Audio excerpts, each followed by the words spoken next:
Hello students, welcome to the PND coaching classes learn easily and smartly. तो आज हम पढ़ने वाले एक क्वेश्चन जिसमें बोला गया है what were the problems faced by weavers after arriving Manchester in India. तो इस क्वेश्चन का मतलब है कि इंडिया में मैनचेस्टर के आने के बाद वीवर्स को किन समस्याओं का सामना करना पड़ा था। तो बेसिकली स्टूडेंट्स, वीवर्स कौन होते हैं पहले समझते हैं।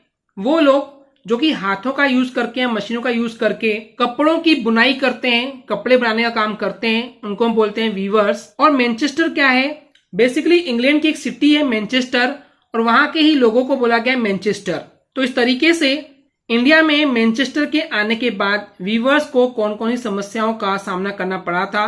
तो चलिए वन बाय वन इन समस्याओं को देखते हैं। तो इंग्लैंड में जैसे जैसे कॉटन के कपड़ों की इंडस्ट्री जो है वो डेवलप होते जा रही थी, विकास होते जा रहा था उसका, यानी कि बढ़ते जा रही थी। तो इस कॉटन इंडस्ट्री के जो इंडस्ट्रियल ग्रुप थे, जो संगठन थे, जो बड़े बड़े ऑर्गेनाइजेशन थे, वो अपने इंग्लैंड कंट्री में दूसरे देश से जो इंपोर्ट कराते थे कॉटन के कपड़े, तो इस बात को लेकर के वो परेशान होना शुरू हो गए थे। क्योंकि अगर दूसरे देश से ही कॉटन कपड़े बुलवाए जाएंगे या कॉटन के प्रोडक्ट्स गुड्स को बुलाया जाएगा, सामान बुलाया जाएगा, तो फिर जो इंग्लैंड में जो कॉटन इंडस्ट्री डेवलप हो रही थी वो कैसे चलेगी आगे, इस चीज को लेकर के वो परेशान हो रहे थे।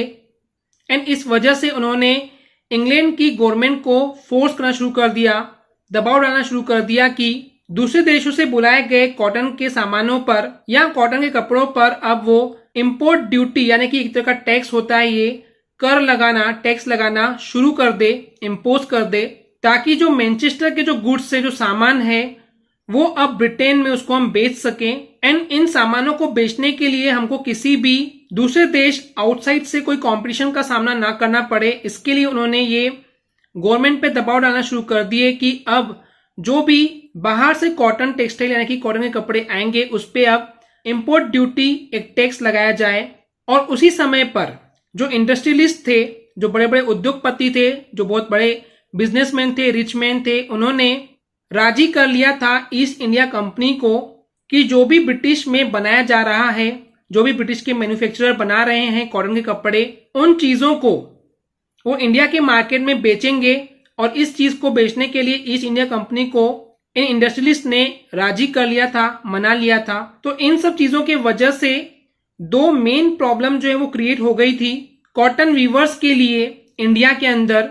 कि इंडिया के अंदर जो ये एक्सपोर्ट मार्केट था, यानी कि अपने देश से दूसरे देशों को जब वो बेचते हैं तो उसको बोला जाता है एक्सपोर्ट।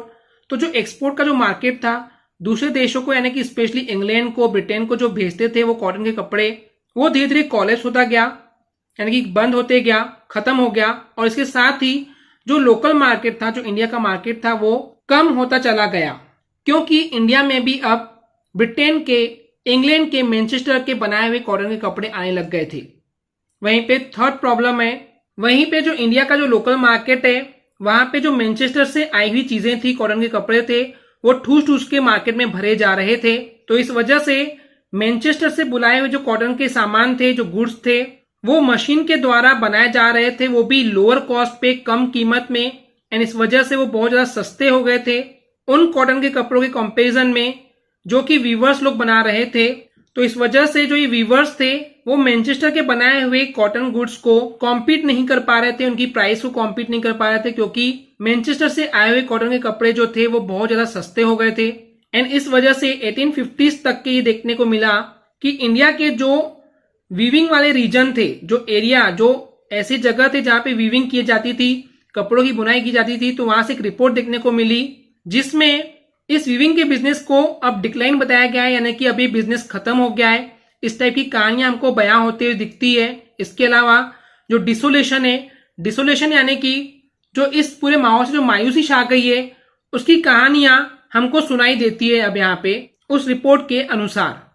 वहीं पे जो चौथी प्रॉब्लम थी वो ये थी कि 1860s तक के जो वीवर्स थे उनको नई प्रॉब्लम का सामना करना पड़ा था, और वो ये थी कि अच्छी क्वालिटी का जो कॉटन का जो रॉ मटेरियल होता है, जो कच्चा माल होता है, उसकी जो सप्लाई थी वो उन्हें काफी मात्रा में अब नहीं मिल रही थी। यानी कि जितनी रॉ मटेरियल की उनको जरूरत थी, जितनी सप्लाई उनको दी जानी चाहिए थी अच्छी क्वालिटी के कॉटन की, अब वो उन्हें नहीं मिल रही थी।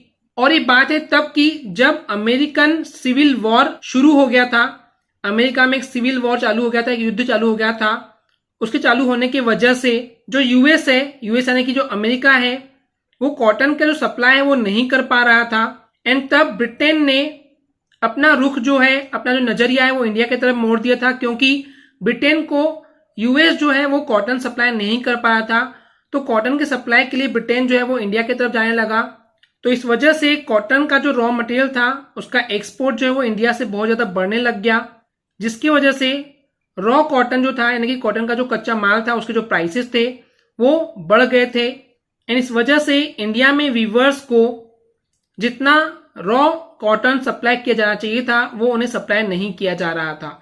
तो इस चीज का भी उनको सामना करना पड़ा था, ये भी प्रॉब्लम उनको फेस करनी पड़ी थी। तो ये कुछ प्रॉब्लम्स थी जो कि इंडिया के वीवर्स को फेस करना पड़ा था, वो भी तब जब मैनचेस्टर लोग इंडिया में एंट्री कर चुके थे। ओके स्टूडेंट्स, क्लियर है? आई होप स्टूडेंट्स आपको क्लियर हो गया होगा। अगर आपको हमारी वीडियो से कुछ भी सीखने मिला या नॉलेज मिला तो प्लीज हमारे चैनल को सब्सक्राइब कीजिए एंड वीडियो को लाइक जरूर करें। आज के लिए इतना ही, थैंक यू।